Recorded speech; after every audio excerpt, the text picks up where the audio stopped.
Friends, ಇವತ್ತು ನಾವು mutton cutlet ಅನ್ನ ಹೇಗ್ ಮಾಡೋದು ಅಂತ ನೋಡುವ. ಹಾಗಾದ್ರೆ ಬನ್ನಿ, ಇದಕ್ಕೆ ಬೇಕಾಗುವಂತಹ ಇಂಗ್ರೀಡಿಯೆಂಟ್ಸ್ ಏನು ಅಂತ ನೋಡುವ. 6ರಿಂದ 7 ಟೀ ಸ್ಪೂನ್ ಎಣ್ಣೆ, 1/4 ಕೆಜಿ ಖೈಮಾ ಮಟನ್, ದೊಡ್ಡ ಗಾತ್ರದ ಒಂದು ಉಳ್ಳಾಗಡ್ಡೆ, ಅರ್ಧ ಸ್ಪೂನ್ ತಿನ್ನೋ soda, 1 tea spoon garam masala, 1 ಸಣ್ಣ ತುಂಡು ಜಾಯಿಕಾಯಿ, 1 ಕಪ್ ಗೋಧಿ ಹಿಟ್ಟು, 3 ಸಣ್ಣಕ್ಕೆ ಹೆಚ್ಚಿದ ಹಸಿಮೆಣಸು, 1 ಟೀ ಸ್ಪೂನ್ ಜೀರಿಗೆ, 1 ಟೀ ಸ್ಪೂನ್ ಚಿಲ್ಲಿ ಫ್ಲೇಕ್ಸ್, ಕೊತ್ತಂಬರಿ ಶುಂಠಿ ಬೆಳ್ಳುಳ್ಳಿ ಪೇಸ್ಟ್, 1 ಕಪ್ ಗಟ್ಟಿ ಮೊಸರು, ಸಣ್ಣಕ್ಕೆ ಕಟ್ ಮಾಡಿದಂತಹ ಕೊತ್ತಂಬರಿ ಹಾಗೂ ಪುದೀನ ಸೊಪ್ಪು, ರುಚಿಗೆ ತಕ್ಕಷ್ಟು ಉಪ್ಪು. ಬನ್ನಿ ಫ್ರೆಂಡ್ಸ್, ಮಾಡುವ ವಿಧಾನವನ್ನ ನೋಡುವ.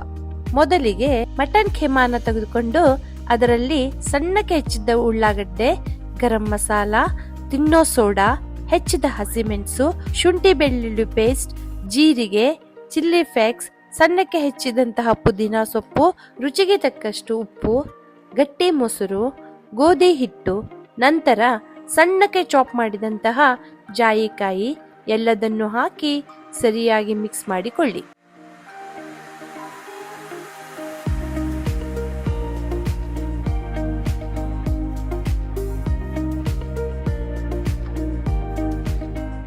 ಒಲೆ ಮೇಲೆ ಬಾಣಲಿ ಇಟ್ಟು ಎಣ್ಣೆಯನ್ನು ಹಾಕಿ ಕಾಯಲು ಬಿಡಬೇಕು.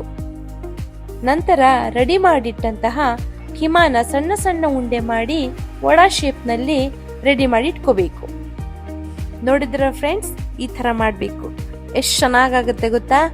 ಇದನ್ನ ನೋಡಿ ನನ್ನ ಮಗ ಅಂತೂ ಕಾಯ್ತಾ ಇದ್ದಾನೆ, ಯಾವಾಗ ಸಿಗತ್ತಪ್ಪ ವಡಾ ಅಂತ. ಈಗ ಎಣ್ಣೆ ಕಾದಿದೆ. ನಾವು ರೆಡಿ ಮಾಡಿಟ್ಟಂತಹ ಖೇಮಾ ವಡಾನ ಗೋಲ್ಡನ್ ಬ್ರೌನ್ ಕಲರ್ ಬರೋ ತನಕ ಚೆನ್ನಾಗಿ ಫ್ರೈ ಮಾಡ್ಕೊಳ್ಳುವ. ಫ್ರೆಂಡ್ಸ್, ಹೊರಗಡೆ ಅಂತೂ ತುಂಬಾ ಮಳೆ ಬರ್ತಾ ಇದೆ. ನೀವು ಕೂಡ ನಿಮ್ಮ ಮಕ್ಕಳಿಗೆ ಈ ರೀತಿ ಬಿಸಿ ಬಿಸಿ ವಡ ಮಾಡ್ಕೊಡ್ಬೇಕಾ?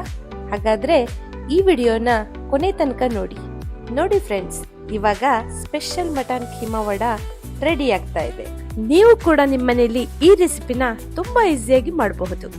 ನನ್ನ ಮಗ ಅಬೇಗಂತೂ ಈ ರೆಸಿಪಿ ಅಂದ್ರೆ ತುಂಬಾ ಇಷ್ಟ. ಸೊ ಈಗ ಅವನಿಗೆ ಟೇಸ್ಟ್ ಮಾಡೋಕ್ ಕೊಡೋಣವಾ? ನೋಡೋಣ ಬನ್ನಿ ಅವನ್ ರೆಸ್ಪಾನ್ಸ್ ಹೇಗಿರುತ್ತೆ ಅಂತ. Hi Abhi. Hi mummy. How are you? Wow, super mummy, thank you. ನನ್ನ ಈ ರೆಸಿಪಿನ ನೋಡಿದ್ರಲ್ಲ ಫ್ರೆಂಡ್ಸ್? ಈ ವಿಡಿಯೋ ಇಷ್ಟ ಆಗಿದ್ರೆ ನಮ್ಮ ಚಾನೆಲ್ ಅನ್ನ ಸಬ್ಸ್ಕ್ರೈಬ್ ಮಾಡಿ, ಹಾಗೆ ನಿಮ್ಮ ಫ್ರೆಂಡ್ಸಿಗೂ ಈ ವಿಡಿಯೋನ ಶೇರ್ ಮಾಡಿ. Thank you all.